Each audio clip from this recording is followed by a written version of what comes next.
Hello दोस्तों, उनका सक्या Arvind coaching centre मॉरियस। उनका आपका स्वागत है। आप लोग यूट्यूब पर मैथमेटिक्स रीजन चर्चा कर रहे थे हम लोग। उसमें हिंदी की फैट चर्चा हो रही है। आज कुछ सेट कतई जहर जिसमें लिखा हुआ है आपका। क्वेश्चन बहुत ही ज़बरदस्त होने वाले हैं। थोड़ा लेवल ऊपर भी रहेगा। कुछ क्वेश्चन बाद में आपके सिंपल भी होंगे, लेकिन शुरुआत क्वेश्चन जो आपके रहेंगे 50-60 थोड़ा सा स्टैंडर्ड है। व्याकरण शास्त्र जब के पूछा हमने इसमें, तो व्याकरण शास्त्र चर्चा करने हैं। तो व्याकरण के जो क्वेश्चन अच्छे खासे बनते हैं उन पर चर्चा होनी है। और लोग इसको देखिएगा, लाइक करिएगा, शेयर करिएगा, अंत तक इसको देखिएगा। बहुत ही अच्छे क्वेश्चन होने वाले हैं, ठीक है। आपके लिए बहुत ही मेहनत की गई, तो आप इसको देखिएगा, लाइक फिर करिएगा। पहला क्वेश्चन है, अखरोट शब्द किस विदेशी भाषा का है? तो ये आप ध्यान रखना, अखरोट शब्द जो है पाश्तो भाषा का है, इंपॉर्टेंट है, कई बार पूछा गया। ऐसे ही रिक्शा ध्यान रखना है आपको। रिक्शा जो होता है, तो ये रिक्शा जो आपका शब्द है वो जापानी है। कौन सा? जापानी। ठीक है। एक शब्द आपका आता है हिंदी। हिंदी फारसी भाषा शब्द किसका है? फारसी। तो ये ध्यान रखिएगा। ये कुछ शब्द पूछे जाते हैं, हिंदी किस भाषा शब्द है? फारसी भाषा का शब्द है। ठीक है। निम्नलिखित में से कौन सा शब्द मछली का पर्यायवाची है? तो मछली पर्यायवाची देखना है आपका। चपला किसका होता है? विद्युत का। किसका होता है? विद्युत का। ठीक है। तोय निधि ये समुद्र का पर्यायवाची है। ठीक। अच्छी आंख का होता है, किसका होता है? आंख का। और झस जो होता है वो मछली पर्यायवाची होता है, इसको ध्यान रखना इंपॉर्टेंट है। और अपना फर्क हो जाएगा आपका डी से। ठीक है। कोई दिक्कत? बोलो बोलो। हम समझते हैं कोई दिक्कत नहीं है। आगे बढ़ते हैं। अच्छे क्वेश्चन है सभी क्वेश्चन। जो जो सो जिसका उसका कैसे सर्वनाम होते हैं? तो निश्चयवाचक, संबंधबोधक, निजवाचक, पुरुषवाचक, क्या कहें हम लोग? संबंधवाचक। जो सो जिसका उसका, यह वह निश्चयवाचक होते हैं। यह और वह कैसे होते हैं? निश्चयवाचक। आप स्वयं, आप स्वयं, आप ही कह सकते हो। ठीक। आप ही स्वयं, निज, ये आपके होते हैं निजवाचक। ठीक। हालांकि आप आपका पुरुषवाचक में भी आता है मध्यम पुरुष। कौन होता है? मध्यम पुरुष। ठीक है। इसको ध्यान रखिएगा। तो इम्पोर्टेंट है पुरुषवाचक। मैं, तुम, आप, मैं, तुम, आप, यह वह भी इसमें आते हैं। ठीक है। लेकिन जब व्यक्ति की बात हो रही है तब। ठीक है। सभी अच्छे क्वेश्चन करवाने वाले हैं, तो आप देखिएगा। बहुत अच्छा क्वेश्चन है। कर्मवाच्य में क्रिया के विधान, उस विधान को क्या कहते हैं जिसमें क्रिया प्रत्यक्ष रूप से संबंध कर्म से होता है? जिसमें क्रिया का संबंध कर्म के अनुसार हो, वहां क्या कहलाता है आपका? कर्मवाच्य। क्या कहलाता है? कर्मवाच्य। ठीक है। और क्रिया में रूपांतरण के अनुसार होता है। क्रिया का रूपांतरण किसके आधार पे हो? कर्म के आधार पर हो, वहां पे कौन से वाच्य होता है? कर्मवाच्य होता है। लेकिन नए विभक्ति के साथ ऐसा उल्टा हो जाता है, वहां कृतवाच्य हो जाता है। वो अपवाद में आता है, आपको ध्यान रखना है। ठीक है। कोई दिक्कत? कोई दिक्कत नहीं। सब बच्चे होशियार हैं। ठीक है। इस समय आपकी पढ़ाई काफ़ी अच्छी चल रही होगी। लास्ट टाइम है, 4-5 दिन हिंदी आप जम के पढ़िएगा। जीएस के जो युद्ध वगैरह होते हैं, वैदिक संस्कृति आपकी है। ठीक है। बौद्ध धर्म, जैन धर्म में आपका महात्मा गांधी से जहाँ प्रीवियस होता है वहाँ तक का आपका आधुनिक भारत का इतिहास पूरा देखना है आपको। आपको ज्योग्राफी में नदी, पर्वत, पहाड़, जितना आपका आंतरिक भारत की आंतरिक अर्थव्यवस्था संबंधित क्वेश्चन होते हैं। ठीक है। जहाँ भारतीय प्रधानमंत्री वर्तमान में कहीं गए हैं, आए हैं, वहाँ संबंधित क्वेश्चन बनते हैं। ये आप ध्यान रखिएगा। कोई आपका राजनेता कहीं घूमने गया किसी विदेश में, तो उन देशों की राजधानी वगैरह आपको ध्यान देनी है। वर्तमान में कहीं राष्ट्रपति महोदय गए हैं, ठीक है, कहीं पे आपके प्रधानमंत्री महोदय गए हैं, तो ये लोग जहाँ गए हैं वहाँ की राष्ट्र, उस देशों की राष्ट्र राजधानी वगैरह, आपको मुद्रा है, ये आपको ध्यान रखना है, क्योंकि क्वेश्चन वहाँ से निश्चित तौर पे आपको मिलेगा। ठीक है। मल्लाह अलापना का अर्थ क्या होता है? अपने ही बड़ाई करते रहना, व्यर्थ की आशा पर प्रसन्न होना, चैन की जिंदगी काटना। मल्लाह अलापना को होता है चैन की जिंदगी काटने। मल्लाह गा रहे मतलब चैन से बंसी बजा रहे, चैन की बंसी बजाना। सेम कंडीशन है, जिंदगी चैन से कटना। ठीक है। बस नौकरी लग जाए, जिंदगी चैन से कटेगी, परेशान ना हो। यूपी पुलिस में वर्दी आपकी है। ठीक है। केवल आप जरा सी मेहनत करिएगा। इंपॉर्टेंट, किसी वस्तु का व्यवहार में लाना, इसका आशय क्या होता है? किसी वस्तु को व्यवहार में लाना। तो उपयोग, अनुपयोग, प्रयोग क्या कहलाता है? प्रयोग कहलाता है। हालांकि उपयोग करना भी, उसका उपयोग, किसी की वस्तु का उपयोग करना, व्यवहार में लाना क्या कहलाता है? प्रयोग। ठीक है। सदुपयोग, सही प्रयोग किया जाए। कुल के यहाँ आंसर आता है सी। वन वर्ड है, पूछा जाता है। अब चालू हो गए। ठीक है। कतई जहर वाले। तुम दिन भर घूमते रहते हो, तुम दिन भर घूमते रहते हो। भर शब्द क्या है? तो ने भर ये सब निपात होते हैं। क्या होते हैं? निपात होते हैं। जो शब्द, वे शब्द जो किसी वाक्य का अर्थ में नवीनता ला दें, ठीक है, लेकिन वाक्य का हिस्सा नहीं माने जाते हैं, उन्हें हम लोग निपात कहते हैं। कहते हैं हम लोग निपात। तो यहाँ पे भर क्या है? निपात है। निपात एक अव्यय होता नहीं लेकिन अव्यय माना जाता है, ठीक है। निपात अव्यय का पार्ट नहीं है लेकिन अव्यय को मान लेते हैं हम लोग, ठीक है। त्रिफड़ा का विलोम, त्रिफड़ा का विलोम वितृफड़ा हो जाता है, वितृष्णा, ठीक है। हालांकि त्रिफड़ा का विलोम तृप्त भी होता है, तृप्ति, अगर वितृष्णा ना होता तो, ठीक है। तृप्ति मतलब, त्रिफड़ा मतलब बहुत तेज भूख लगी हो, और तृप्त मतलब आत्मा ने तृप्त हो गई, ठीक है। इसको भी हो जाता अगर ऑप्शन ना होता तो इसका आपका सही क्या हो जाएगा? वितृष्णा। जहाँ प्रलय का अभाव, प्रलय का आशय दुखी या क्रोधित होकर व्यर्थ की बातें बोलना, वहीं विलाप का अर्थ। प्रलय का अर्थ होता है गुस्सा में होकर जो मन आया सो बके, गाली, ठीक है। उस चित्त अवस्था में मन के जो उद्भाव होते हैं उसे गाली कहते हैं हम लोग, ठीक है। तो प्रलय, हाँ, प्रलाप क्या है? जब गुस्सा आ जाए, जो आपके मन में आता है, जो आप निकालते हो, वही प्रलाप है। अब विलाप क्या है? विलाप आप कहेंगे जब कोई अनिष्ट हो जाए, कुछ वस्तु हो जाए, तो रो रो को जो हाल खराब हो जाता है, रो रो कर अपना दुख कहते जानना क्या कहलाता है? विलाप कहलाता है। अतः ऑप्शन आपका ए सही, ठीक है। दोनों में अंतर है। प्रलाप ध्यान रखिए ना कि उच्चत अवस्था में मन से उद्भाव जो शब्दों के माध्यम व्यक्ति से हम गाली बोलते हैं, वही प्रलाप था, ठीक है। और आलाप उसे कहेंगे जहाँ पे आप, यहाँ देखते हैं हम लोग, निम्नलिखित में से कौन सा शब्द प्रत्यय और उच्चारण के आधार पर व्यंजन का वर्गीकरण नहीं है? प्रत्यय और उच्चारण के आधार पर देखा जाए तो पार्श्विक होता है, सघोष होता है, ऊष्म होता है। एक प्रत्यय के आधार पर, एक उच्छिष्ट वर्ण जो है, ये दुगुण व्यंजन होते हैं, ठीक है। इनके आधार पर नहीं, ठीक। उच्चारण के आधार पर ऊष्म भी होते हैं, प्रत्यय के आधार पर आपका सघो होता है, सघोष भी होता है, लेकिन उच्छिष्ट आपका क्या कहलाएगा? उच्छिष्ट वर्ण जो आपका है वो दुगुण व्यंजन को कहा जाता है, डा ढा, ठीक है। जो संज्ञा परिणाम आदि शब्दों को जोड़कर नए शब्द की रचना करते हैं, उन्हें क्या कहा जाता है? उन प्रत्ययों क्या कहें? जो संज्ञा परिणाम के साथ जुड़ते हो उन्हें तद्धित कहते हैं। संज्ञा परिणाम विभेद के साथ जुड़े हैं, ठीक है। जो क्रिया के साथ जुड़े हैं कहते हैं कृदंत, ठीक है। क्रिया के साथ जुड़े उन्हें कृदंत प्रत्यय कहते हैं, ठीक। हालांकि अन्य प्रत्यय संस्कृत में होता है, हिंदी में होता नहीं, बात ही खत्म करो। अभी आप दो ही है, तद्धित और कृदंत। स्त्री प्रत्यय और होता है वे प्रत्यय जिनको लगाने से पुल्लिंग शब्द स्त्रीलिंग कन्वर्ट क्या कहलाते हैं? स्त्रीलिंग। जैसे सुतक में आ जोड़ दो, सुता हो जाता है, उन्हें कहते हैं स्त्रीलिंग प्रत्यय। लेकिन हिंदी में उनको भी तद्दत कृदंत में ही पढ़ लेते हैं, अलग से नहीं पढ़ाया जाता है, ठीक है। कोई दिक्कत? कोई दिक्कत नहीं। संस्कृत में ये अलग अलग पार्ट होते हैं। ग्रंथ का तद्भव, ग्रंथ मीन्स होता है गांठ, क्या होता है? गांठ का तत्सम होता है ग्रंथ। तो ऑप्शन आपका ए से, गांठ का तत्सम क्या है? ग्रंथ। कोई दिक्कत? कोई दिक्कत नहीं। अच्छे क्वेश्चन है, सभी अच्छे क्वेश्चन डाले, तो आप एक बार लास्ट तक देखिएगा, इंपॉर्टेंट रहने वाला। अभी देखना जबरदस्त क्वेश्चन आते हैं। पहले क्वेश्चन आप देखिएगा, जिन स्वरों के उच्चारण में दो मात्राओं का समय लगता है, उन्हें हिरस से दुगना समय लगता हो, तो आप बताइएगा उनको क्या कहेंगे? उन्हें कहते हैं गुरुवर्ण। अगर तीन गुना समय लग जाए उन्हें कहते हैं प्लुप्त, ठीक है। वे वर्ण जिन्हें हिरस की अपेक्षा दुगना समय लगता है उन्हें कहते हैं गुरुवर्ण, और तिगुना समय लग जाए उन्हें कहते हैं प्लुप्त शब्द, ठीक है। इनको ध्यान रखिए आप लोग। तो क्या कहलाए? दुगना शब्द लगता है क्या कहलाएगा आपका? गुरु।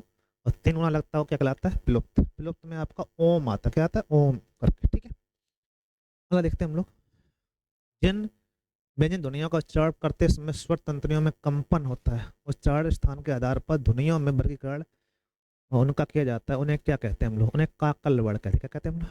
काकल वर्ड। इसको ध्यान रखिए, इंपॉर्टेंट है। एक बार दोबारा देख लीजिएगा, जिन व्यंजनों ध्वनियों के उच्चारण के समय स्वर तंत्रियों में कंपन होता है, तो कंपन होता है उच्चारण स्थान के आधार पर ध्वनियों के वर्गीकरण में उनका स्थान, उसको क्या कहा जाता है? उसे कहते हैं काकल वर्ड। क्या कहते हैं हम लोग? काकल वर्ड, ठीक है। कोई दिक्कत?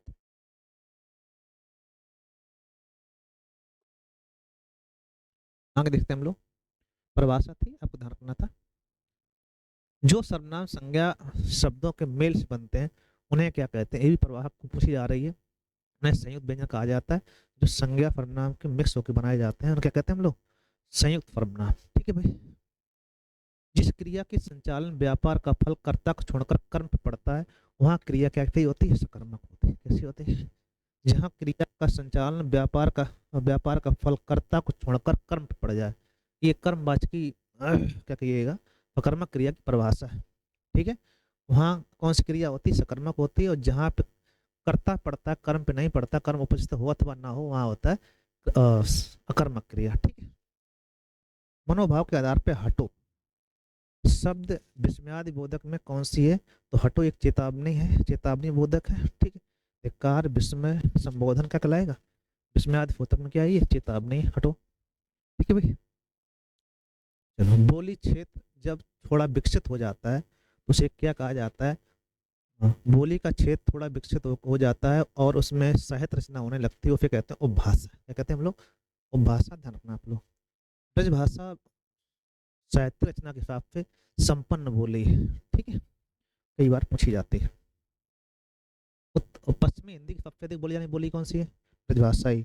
उत्तर प्रदेश में सबसे अधिक बोली जाने बोली कौन सी है, तो अवधी। अवधी किस भाषा की बोली है, किस उपभाषा की, तो आपके पूर्वी हिंदी। पूर्वी हिंदी किसका अपभ्रंश है, तो कहेंगे आप कहेंगे अर्धमागधी। ठीक है, बिहारी हिंदी मागधी का होता है।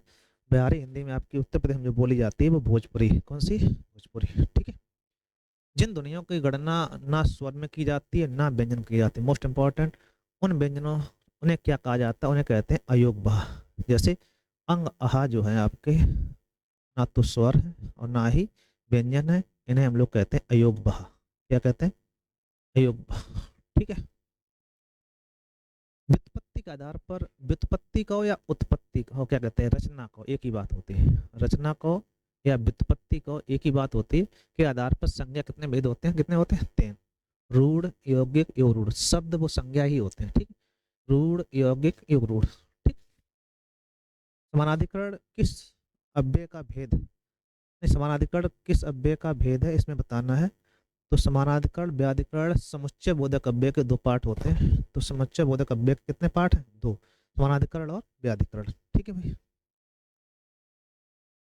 तुम प्रतिदिन खेलते हो, तुम प्रतिदिन खेलते हो, उपयुक्त वाक्य में प्रतिदिन कौन सा क्रिया विशेषण है, गुणवाचक, परिमाणवाचक, कालवाचक, स्थानवाचक क्या कहलाएगा, कालवाचक क्रिया विशेषण। प्रतिदिन खेलते हो, तुम आज खेल रहे हो, अभी खेल रहे हो, 4 दिन से खेल रहे हो, 5 दिन बाद आपका पेपर है, ये सब किसमें आए, कालवाचक। ठीक है, स्वर तंत्रियों में कंपन के आधार पर व्यंजन कितने भागों में बांटा जाता है, स्वर कंपनियों में, स्वर तंत्रियों में कंपन के आधार पर व्यंजन 2 पार्टों में बांटा जाता है, सघोष और अघोष। ठीक है, क्या कहलाता है, 2 पार्ट। ठीक है भाई, आगे देखते हैं, निम्नलिखित में से कौन सा शब्द पुल्लिंग, दीमक होती है, रात होती है, वर्षा होती है, विदुर होता है। मतलब विदुर ऐसा व्यक्ति जिसकी पत्नी मर गई, क्या कहलाता है, उसे विदुर कहते हैं। क्या कहते हैं हम लोग, उसे विदुर कहा जाता है। ठीक है भाई, सही बात, इंपॉर्टेंट।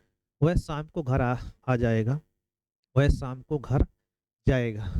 ठीक है, वाक्य में व्यक्ति के आधार पर शाम को घर जाएगा, तो यहाँ पे वह दार्कना, वह यह वह निश्चयार्थ क्या होते हैं, निश्चयार्थक होते हैं, निश्चयवाचक वाक्य सब विस्मरण होते हैं।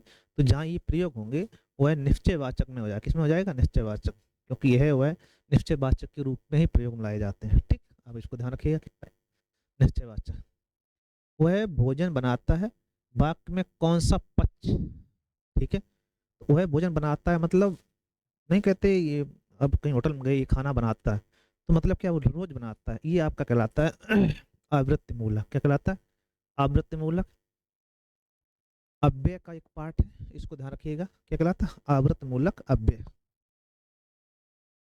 ठीक है भाई, क्रिया का पक्ष, कौन सा क्रिया पक्ष का होता है आपका, आवृत्ति मूलक, अव्यय का नहीं, क्रिया का पक्ष था। ठीक है, जिस वाक्य में 2 या 2 से अधिक स्वतंत्र उपवाक्य किसी अव्यय से जोड़े जाते हैं, किसी योजकों से जोड़े जाते हैं, उन्हें संयुक्त वाक्य कहते हैं। जब स्वतंत्र वाक्य जोड़े जाएं तो संयुक्त है आपका किस, अब कोई एक आश्रित हो एक स्वतंत्र हो तो उसमें आप कहेंगे मिश्र वाक्य। क्या कहेंगे हम लोग, मिश्र वाक्य। परिभाषा है, इसको ध्यान रखिए आप लोग, इसी टाइप पूछी जाती है।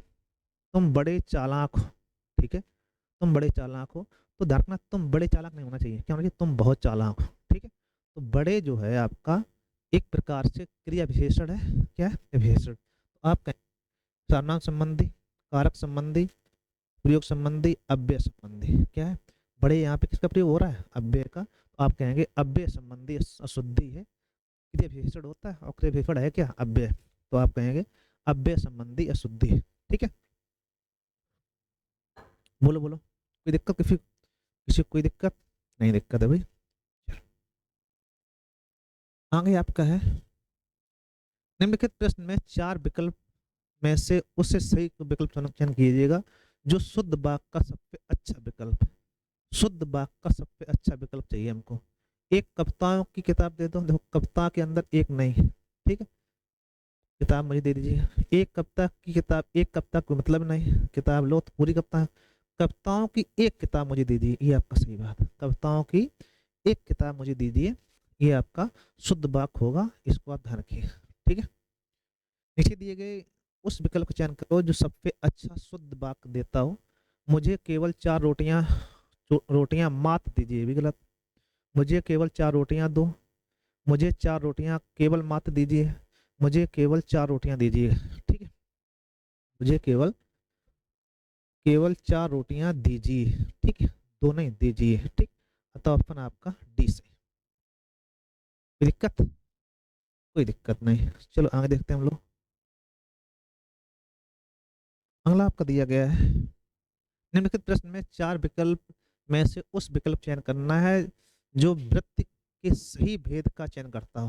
वृत्ति पूछी गई इसमें, ठीक है, क्रिया की वृत्तियां पूछी गई।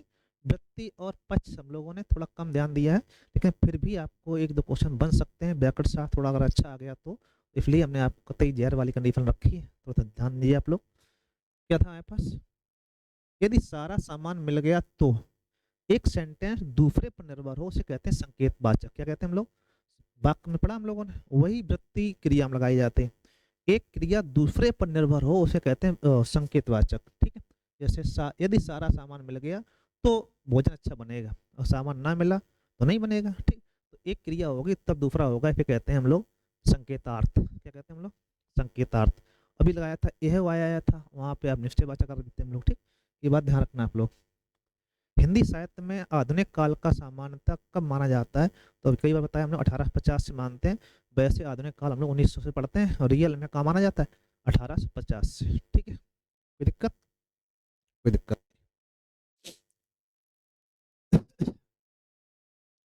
अगला आपसे कब पूछा रहा है, आपसे निम्नलिखित में से चार विकल्पों में सही विकल्प चयन कीजिएगा जो शुद्ध वाक्य का सबसे अच्छा विकल्प है। दो लड़के इधर आ जाए, आ रहे, दो लड़का इधर आ रहे, दो लड़के इधर आ रहे, ठीक है, दो लड़के इधर आ रहे हैं, दो लड़के इधर आ रहे हैं। ध्यान रखना, इसमें अंक की बिंदी है, इसमें अंक की बिंदी नहीं है। दो लड़का इधर आ रहे, ये तो गलती है। ठीक है, अब देखो, दो लड़के इधर आ रहे हैं होना चाहिए, तो हैं रहे के साथ हैं आएगा, आंसर आपका ए सही हो जाएगा, क्योंकि दो लड़के हैं इसलिए हैं आना चाहिए, आपका सी गलत हो जाए। ठीक है भाई, नीचे प्रश्न दिया गया चार विकल्प में से उस विकल्प चयन करो जो सबसे अच्छा होता है। हम आपसे कहा है। ध्यान रखना कि जब भी हम के साथ या सर्वनाम के साथ में सर्वनाम के साथ विभक्ति आए तो सर्वनाम के साथ विभक्ति लिखी जाए, नहीं तो वो सेंटेंस गलत माना जाता है। जैसे अ, हम आपसे, देखो अलग लिखा हुआ है, ये गलत माना जाएगा। हमने आपसे कहा था, हमने आपसे कहा था, ये लिखा है कहा था, ठीक है, कहा था, ये था। हमने आपसे कहा था, यही सही है। हम आपसे कहे थे, ये भी गलत है। ठीक है, तो इसमें विभक्ति जो आएगी वो सर्वनाम के साथ लिखी जाए, अगर सर्वनाम से अलग लिखी गई वो सेंटेंस गलत माना जाएगा। ठीक है, क्योंकि सर्वनाम से विभक्ति हमेशा उसके साथ ही लिखी जाती है। विभक्ति जानते हो, कारक चिन्ह। ठीक है, ना पता लगे विभक्ति कहते रहे, आपको मालूम ही ना हो का कह गए। ठीक है, इसको देखते हैं हम लोग। किसी की कही बात को स्पष्ट करने के लिए वाक्य के अंत में किस चिन्ह का प्रयोग किया जाता है। लोप मतलब डॉट डॉट होता है जहाँ पे कुछ भरना हो, लागा मतलब छोटा करने के लिए, विवरण देने के लिए कोई बात हो तो उसे कहते हैं रेखांकन। क्या कहते हैं, उसमें रेखा कर दो, ये इस पे स्पष्ट लाइन करनी होती है। विवरण देना होता है अपनी बात को स्पष्ट करने के लिए, अंत में अंत की बात हो रही है तो रेखांकन करना है, और कोई चीज बतानी होती है तो विवरण लगाते हैं। क्या लगाते हैं हम लोग, विवरण। विवरण में आपका चिन्ह पता, दो बिंदी लगा के ऐसा, ठीक है, रेखांकन जरा रेखा कर देते हैं हम लोग। निम्नलिखित प्रश्न के चार विकल्प दिए गए हैं, जो विकल्प का चयन करें जो सही भेद का बताता हो। माँ ने कहा था कि उन्हें बाजार जाना है, तो पूर्ण वाक हो, उसके साथ एक आश्रित वाक हो, तो उसमें हम लोग कहा था मिश्र वाक होता है। कौन सा होता है? मिश्र वाक। कोई दिक्कत? कोई दिक्कत नहीं, ठीक है भाई। चलो आगे देखते हैं हम लोग। निम्नलिखित में से चार विकल्पों में से उस विकल्प का चयन करें जो दिए गए मुहावरे का सही अर्थ प्रकट करता हो। मूंग की दाल खाने वाला एक मुहावरा वर्तमान चल रहा है। इसका शाब्दिक अर्थ होता है कमजोर, ठीक है, मतलब इसका कॉमन सेंस लगाया जाता है। मुहावरे का जो सामान अर्थ त्याग कर इसमें लगाया जाता है वो हमेशा ध्यान रखना कमजोर व्यक्ति, ठीक है। आंसर आएगा कमजोर। निम्नलिखित में से कौन सा शब्द भाववाचक संज्ञा नहीं है? मनाही, विद्यता, खुशी, ये सब कैसी है? भाववाचक संज्ञा। सोना आपके द्रव्यवाचक है। कैसा है? द्रव्यवाचक, ठीक है। कोई दिक्कत? ये सोना जो है सब मैटर वाला था, आभूषण वाला, ठीक है। निम्नलिखित में से प्रश्न में चार विकल्पों में से उस विकल्प चयन करना है जो क्रिया का भेद सही बताता है। दीपा ने गाय को चारा खिलाया। दीपा ने पहला काम तो गाय को चारा खिलाया। सकर कर्म क्या कहते हैं, कर्म आपका सजीव हो तो को आएगा, निर्जीव नहीं आएगा, तो दो कर्म है एक साथ। ऐसी कंडीशन में क्या कहलाएगी? दो कर्मक क्रिया। क्या कहलाएगी? दो कर्मक क्रिया, ठीक है। निम्नलिखित प्रश्नों में फिर चार विकल्प उस विकल्प चयन करना है जो दिए गए मुहावरे का सही अर्थ प्रकट करता हो। हिसाब बैठाना, ये भी मुहावरा काफी अच्छा है। तो सही लगना, पूछताछ करना, ध्यान देना, सुबीता होना। सुबीता नहीं कहता हमारा हिसाब नहीं बैठ रहा है, मतलब अपने क्षमता के अकॉर्डिंग नहीं है, क्षमता के अकॉर्डिंग है तो सुबीता नहीं कहता, सुबीता होगी तो हम देख लेंगे।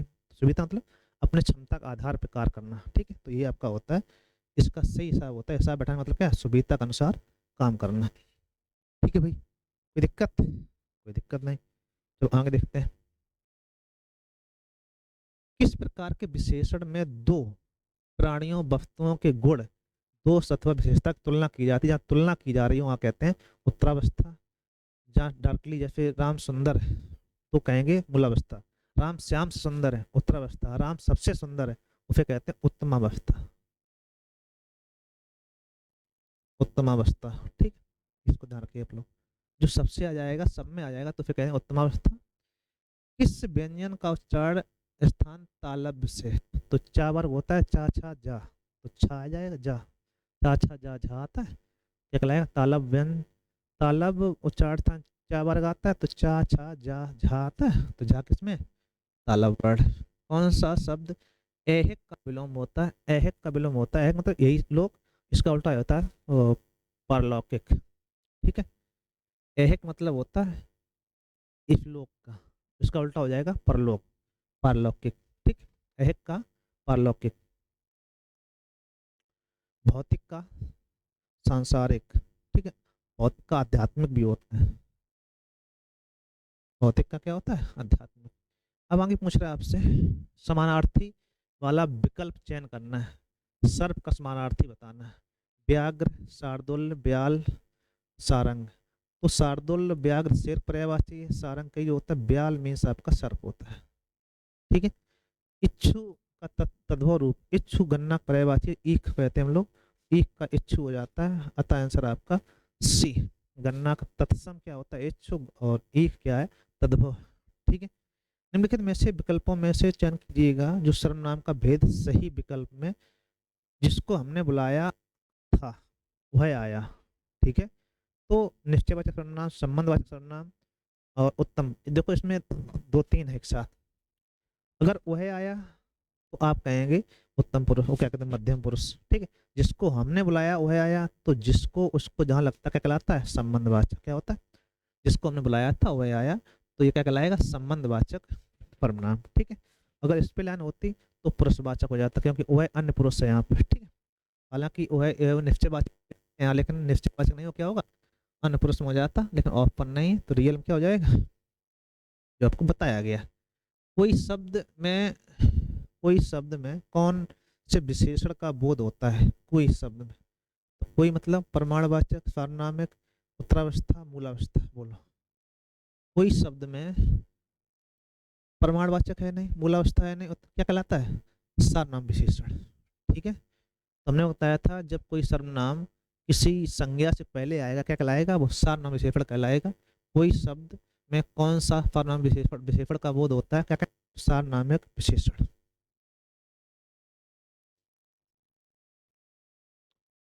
कोई कोई तो है, कई नहीं होना चाहिए, कोई कई होते तो प्रमाणवाचक हो जाता है कोई।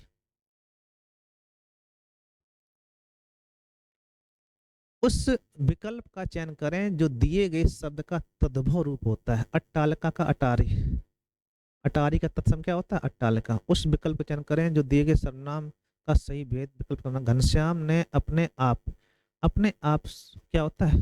निजवाचक। क्या होता है? जहाँ कोई कार्य अपने आप हो रहा हो क्या कहलाएगा? निजवाचक कहलाएगा। बहुत ही इंपॉर्टेंट है, ध्यान रखना इस बात को। चलो आगे देखते हैं हम लोग। भाववाचक संज्ञा कितने प्रकार होते हैं? ये आपको ध्यान रखना, ये 5 प्रकार के होते हैं। ये आपको संभवतः नहीं पढ़ाई गई है, तो आप इसको ध्यान रखिए, 5 प्रकार होते हैं। बाकी हम लोग आगे देखते हैं। अब देखो, अभी जो थे वो आपके स्टैंडर्ड क्वेश्चन हो गए। इसमें भी आपके जो 5-5 करके हमने हर टॉपिक के डाल रखे हैं, और आप उनको देखिएगा। पृथ्वी का विलोम नहीं है, वो पर्यायवाची नहीं है, पर्यायवाची शब्द नहीं है, ये बताना है, शब्द नहीं बताना है। ठीक है भाई। भारती, क्षिति और धरा, वसुधा। भारती नहीं होता है, बाकी क्षिति है, वसुधा है, धरा है। भारती माता सरस्वती जी का होता है। ब्रह्मक पर्यायवाची नहीं है, प्रजापति कहा जाता है, विधि कहा जाता है, स्वयंभू कहा जाता है, पंचानन नहीं कहा जाता है। ठीक है। महादेव का पर्यायवाची नहीं है, शिव है, नीलकंठ है, आशुतोष है, हरि। हरि मीन्स भगवान होता है, सभी के लिए आ जाता है। ठीक है। हालांकि शंकर जी को हरि कहा जाता है, लेकिन वो कॉमन नाम है, ये आपके उनके पर्सनल है। ठीक है। रात्रि यामिनी पर्यायवाची है, फरवरी है, विवाहवरी है, उर्वशी नहीं है। ठीक है। उर्वशी एक नर्तकी का नाम था, अप्सरा का नाम था। ठीक है। उर्वशी रचना और गीत आपने पढ़ी होगी। ठीक। समुद्र का पयोधि, जलधि, बारिध, जलद नहीं, जलद मीन्स होता है आकाश, बादल। ठीक है। सरस्वती जी का पर्यायवाची नहीं पूछा गया। वीणा पाड़ी, माँ श्वेता, भारती होता है। पद्मा माता लक्ष्मी कहते हैं, फिर कहते हैं हम लोग माता लक्ष्मी। ठीक है। तो जिसमें गोल हमने किया हुआ है वो नहीं है, बाकी सभी ठीक है भाई। कोई दिक्कत? कोई दिक्कत नहीं। अब आगे आपको विलोम पूछे गए, तो विलोम बताना है आपको। अंतरंग का, बहिरंग का अंतरंग हो जाता है। अनागत का, आगत का अनागत। परिग्रेस का इतश्री हो जाता है। आकर्षण का विकर्षण होता है। अल्पसंख्यक का बहुसंख्यक होता है। और सभी आए हुए और। ठीक है। तो बहुत सिंपल है, आप कठिन नहीं, ध्यान रखना आप लोग। संधि पूछी जा रही है, तो ध्यान रखना इसमें कौन सी विसर्ग संधि है। तो निधन चल क्या होती है? विसर्ग संधि। दूधन गम, अच्छा निधन चल विसर्ग वो भी है, और दूधन गम दुर्गम, तो ये दोनों विसर्ग है, ध्यान रखना आप लोग। दोनों कैसी हैं? विसर्ग संधि। दूधन गम को और निधन चल को, दोनों कैसी संधि हैं? विसर्ग संधि हैं, आपको इसको ध्यान रखना है। सप्त ऋषि का सप्त प्लस ऋषि होता है। सप्त प्लस ऋषि, आपके साथ में ऋषि मिलेगी तो अर हो जाता है, वहां सप्त ऋषि हो जाता है। ये आपकी गुड़ संधि है। कौन संधि? गुड़ स्वर संधि। ठीक है, ध्यान रखना आप लोग। तपोवन तपाधन वन होता है, विसर्ग संधि। स्वागत में सुधन आगत होता है, एड संधि। कौन संधि? एड स्वर संधि। उ के साथ में आ मिलेगा तो वाह हो जाता है। ठीक है। इसमें देखते हैं हम लोग। इत्यादि में इत्ति प्लस आदि होता है, इत्यादि हो जाता है, ये भी आपकी एड संधि। कौन संधि? एड संधि। निरर्थक निधन अर्थक होता है, निधन अर्थक, ये भी आपकी विसर्ग संधि। कौन संधि? विसर्ग। इसके साथ में कोई स्वर आ जाएगा तो रा बनता है, और रा विसर्ग का कन्वर्ट हो जाता है, तो वहां पे रा आपके साथ मिलेगा पूरा हो जाएगा, इसलिए क्या हो जाएगा? विसर्ग संधि। आगे आपके शब्द पूछे गए हैं। शब्द रचना का आधार पर अधोलिखित में से योग रूढ़ बताना है। देखो पवित्र, योग रूढ़ पूछा गया। जलज कौन सा होता है? जलज। जल से उत्पन्न मोल जलज कहलाता है। ऐसा शब्द जिसका अर्थ से बड़ा हो लेकिन एक के लिए प्रयोग कहलाता है, आपका योग रूढ़ कहलाता है। तो क्या हो जाएगा आपका? जलज। ठीक है। अधोलिखित में रूढ़ शब्द कौन सा है? रूढ़ शब्द आप पूछेंगे तो ध्यान रखना, मलयज, जलज, पंकज, ये सभी आपके योग रूढ़ है। कैसे हैं? योग रूढ़। ठीक है। हमसे पूछा गया रूढ़, तो क्या बच्चा है? वैभव। ये क्या कहलाएगा? रूढ़ शब्द। कौन सा शब्द देशज नहीं है? तो पुष्कर आपका तत्सम है। क्या है? तत्सम। बाकी सभी आपके तद्भव देशज शब्द है। ठीक। कोई दिक्कत? कोई दिक्कत नहीं। भाई साहब चारपाई पर बैठे, कारक पूछा जा रहा है, ध्यान रखना आप लोग। में पेपर अधिकरण कारक होता है। कौन होता है? अधिकरण कारक। ठीक है। निम्नलिखित में से सदा स्त्रीलिंग में रहने वाला शब्द बताना है। तो मकड़ी कैसा है? पदा स्त्रीलिंग शब्द है। मकड़ी का अगर हमें पुल्लिंग बनाना हो तो क्या कहेंगे? नर मकड़ी। ठीक है। कोई दिक्कत? व्याकरण दृष्टि से प्रेम शब्द क्या है? प्रेम एक संज्ञा है। कौन सी? भाववाचक। ठीक है। प्रेम क्या है? संज्ञा है। कौन सी? भाववाचक। निम्नलिखित में से संज्ञा विशेषण की जोड़ी बताना है। संज्ञा विशेषण। विष का विषैला सही नहीं है। पिता का पैतृक, आदि का आदिम, और प्रांत का प्रांतिक। विष का विषैला हो जाता है सही। पिता का पैतृक, पैतृक गुण है। आदि का आदिम, यही गलत है। आदिम आपका होता है आदिम खोर। आदि का प्रांत का प्रांतिक, ये आपका सही होगा, प्रांतिक लोग हैं। ठीक, प्रांत आपका क्या है, क्या आदि का, आदि में होता है प्रारंभ, और आदिम का हो जाता है कि कोई ऐसा व्यक्ति जो किसी का जान लेने की, जैसे नहीं कि आदमखोर जानवर है, तो आदिम का मतलब हो जाता है मनुष्य को मारने वाला। ठीक है, तो ये आपका अलग हो जाएगा, आदि से आदिम नहीं बनता है। ठीक। कवि का स्त्रीलिंग कवियत्री होता है। कवियत्री शुद्ध लिखने को है और कुछ भी नहीं, सबको मालूम कवियत्री होता है। कवियत्री शुद्ध लिखना सीख लो अभी भी। ठीक है, 1 नंबर आपको देखी जाएगी। ये सब सही है, इसमें आपका डी वाला गलत था। ठीक है, मैं पता लगे आप इस पर टिक लगा हुआ, आप इसे मान ले। ठीक, कोई दिक्कत, कोई दिक्कत नहीं। चलो आगे बढ़ाते हैं हम लोग। 10 मुख में, अब पूछ रहा है आपसे कौन सा समास। तो 10 है मुख जिसके, अर्थात रावण, बहुब्रीहि समास हो जाता है। सुपुरुष पहला उपवर्ग जो हो, किसी की विशेषता बता रहा हो, वहां कहते हैं कर्मधारय। क्या कहते हैं हम लोग, कर्मधारय। सुंदर है जो पुरुष। ठीक है, या सु मतलब अच्छा।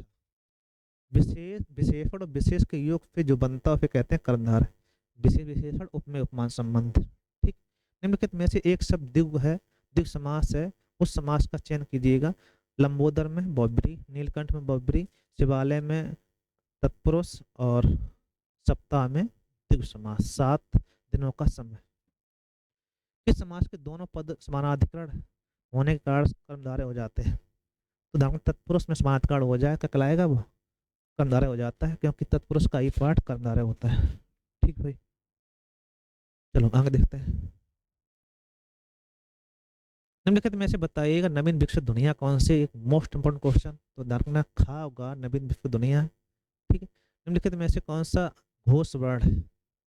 घोष वर्ण जानते हो, प्रत्येक वर्ण का एक घोष एक अघोष, तीसरा चौथा पांचवा वर्ण, तीसरा चौथा पांचवा वर्ण। तो तीसरा ये देखो दूसरा है, पहला है टाठा डाढ़, और पांचवा वर्ण। ठीक, क्या कहलाएगा, घोष वर्ण।